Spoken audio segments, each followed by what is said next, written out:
So yun guys, good morning for my videos today. So hindi na rin tayo pumasok ulit, and yung pusa ko nandyan, naka-jacket tayo, syempre giniginaw tayo kasi malamig yung area natin, and hindi na ako pumasok kasi si Angel masama yung pakiramdam, nilagnat, galing siya nag Boy Scout, and Huwebes pa lang ng gabi wala na silang matinong tulog kasi Huwebes ng 8,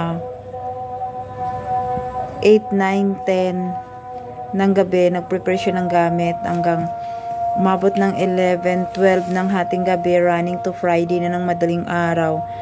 Hindi natulog hanggang 2. Hinatid ko na sila sa school kasama ng mga kaklase niya. And umalis sila dito sa Rodriguez Rizal papuntang Teresa Rizal ng Friday ng 5 AM, pero wala na silang matinong tulog kasi excited, di ko alam. Then pumunta sila ng Teresa Rizal. Simula Friday, Sabado, Linggo na ng gabi siya umuwi. Ng mga 9 ng gabi na siya umuwi dito. Linggo kasi nasiraan pa sila. Then hindi ko alam. Sabi niya kulang sa tulog, kain. Talagang sobra daw ang pagod, ang hirap. So ang dami pa daw nahimatay, ganon. Ngayon nilagnat, inubo, may lagnat, may ubo, tapos namamao si Angel, din nakapasok, pinahilot ko. Then ako naman, bigla din ako nasusukan, nahihilo na sobrang sakit ng ulo ko. So ayan, inatake na naman tayo ng ating acid reflux, no? Inatake na naman tayo ulit ng ating GERD, ng ating sakit. Ayan.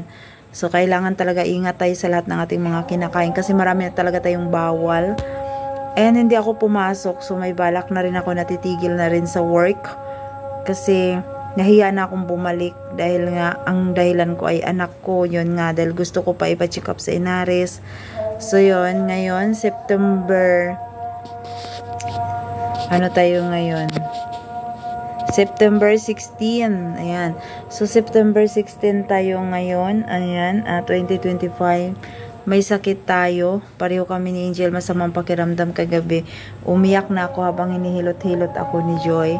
So, ngayon, patuloy tayo sa ating goal, sa ating